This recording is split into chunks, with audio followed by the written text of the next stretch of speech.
Bienvenue dans Marque-Page, en compagnie aujourd'hui de Joël Braque de Payot Libraire. Bonjour Joël. Bonjour. C'est un pavé jeté dans la mare du cinéma, drôlement bien ficelé. Est-ce que c'est une fiction ou un règlement de compte de la part de l'auteur? Les deux et encore plus probablement. Non, ceux qui ont dit que c'était un règlement de compte, je crois que c'est un peu facile. C'est vrai que Sylvie Testu... outre son immense carrière de comédienne, elle a un palmarès assez étonnant pour une femme encore bien jeune. Elle a voulu faire ses propres films, réaliser ses propres films. Le premier, elle a réussi. Le deuxième, ça ne s'est pas fait. Mais je pense que c'est plutôt... C'est une façon, au fond, de recycler un échec en quelque chose de créatif, parce que cette histoire, elle est quand même très, très bien nourrie. C'est un vrai roman, quand même.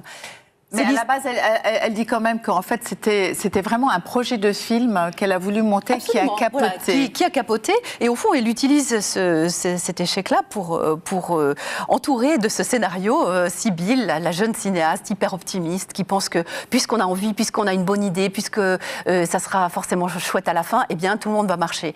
Et évidemment, le cinéma, ça ne marche pas tout à fait comme ça. Il y a beaucoup de gens qui interviennent à des niveaux qui n'ont pas grand-chose de créatif, qui ont des désirs assez éloignés de celui du réalisateur et qui tirent chacun dans leur sens, ce qui fait qu'au bout d'un moment, la chemise se déchire au milieu, parce que voilà. Mais en même temps, elle a un énorme humour pour raconter tout ça. Parce que je ne résiste pas à la citation de Woody Allen qu'elle a elle-même dit en disant qu'en fait, un film, c'était l'addition de toutes les concessions qu'on est obligé de faire. Et ça, je trouvais que c'était très joli. Et l'on fait, puis ça suffit pas finalement.